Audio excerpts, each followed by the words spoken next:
All right. So, WAP with Cardi B featuring Megan Thee Stallion. This number one trending right now in hip hop. I seen the music video. Now I'm gonna get to the pros and the cons. So the pro I will say is this: whoever directed it, it was very colorful. Okay. It was. I like how they're pretty much zoomed in, and they was in his mansion, in his house, and they was like on the maze, in the maze for the most part.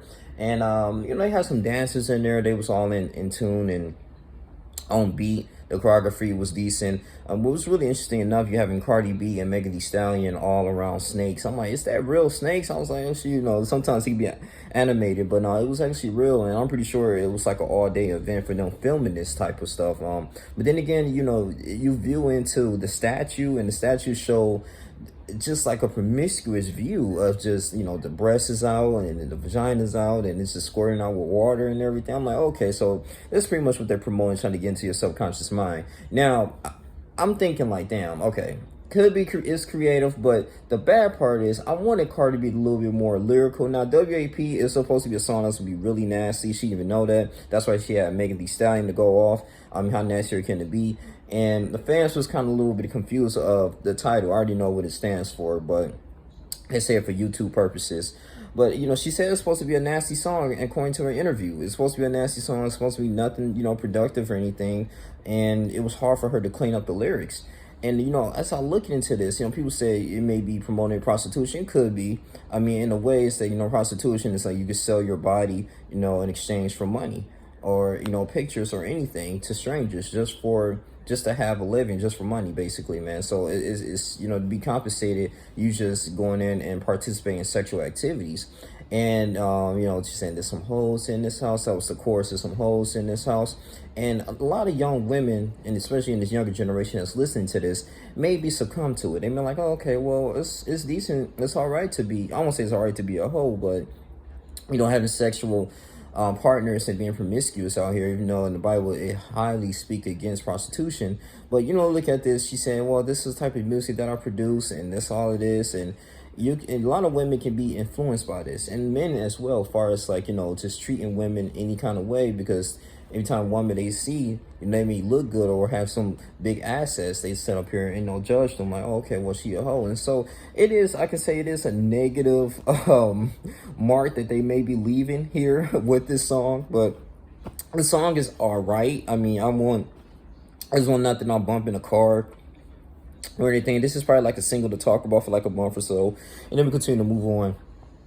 Now, I don't know if she's really focusing more into a album per se, but the single itself, I mean, it reminds me of that song My Neck and My Back, back in '01. I mean, I remember I used to sing that, and I didn't even know what it meant like that until I got a little bit older, and my parents would say, hey, I know it's on the radio, but don't be don't be singing this song, man. So parents kind of know better. So I want to say this. I challenge, like, the parents out here, man. I mean, yeah, these entertainers, they're not supposed to be looked at as role models, even though they have a huge platform and they may be compensated due to their talent. But, this is when the parents and your mentors have to step in and tell you from right from wrong. I mean, I grew up with violent video games like GTA, Mortal Kombat, and I didn't become a violent person. We grew up with 50 Cent, Jay-Z, these type of people promoting selling drugs and stuff in the streets.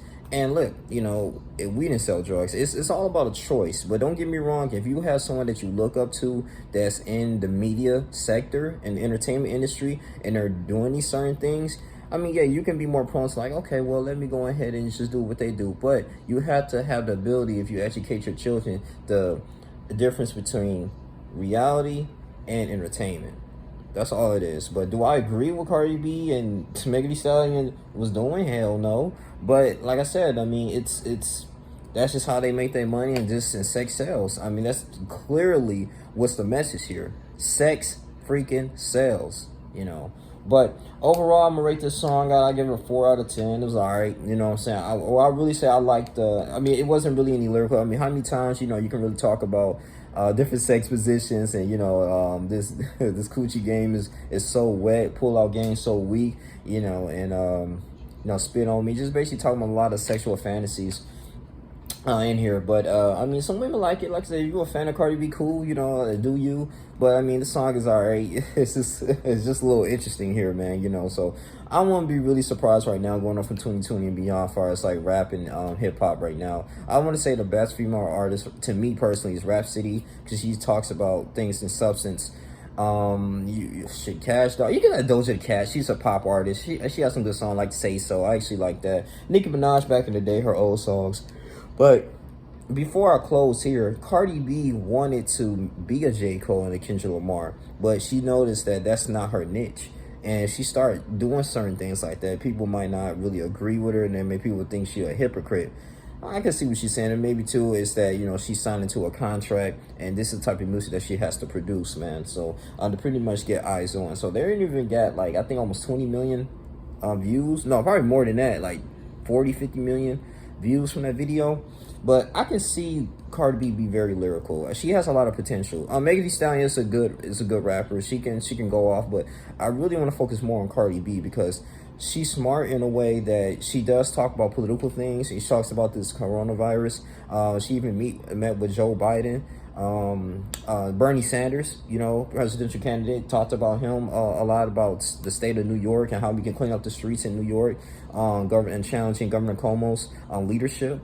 I commend her for doing those things, and then I like how intelligent she are when she exposed the model industry, the video girl model industry, that be aware of these damn pedophiles that's coming out here want to get in your pants, and then you only get little for nothing. And she was saying, like, kind of be independent in that way. So she has some sense, and she's a mother as well. So, you know, Cardi B, I would like for her to make that transition to be a J. Cole, to be a lyrical, be a Lupe Fiasco, be someone that's lyrical. You know, change this shit. You know, you really have the power in your hands as far as like influencing women. You and Beyonce, Nicki Minaj, you guys have that influence. So I'm not telling you what to do, but I really will prefer for you to be on some lyrical shit. You know, that's all I really have to say. You guys continue to like, comment, subscribe, and share this video.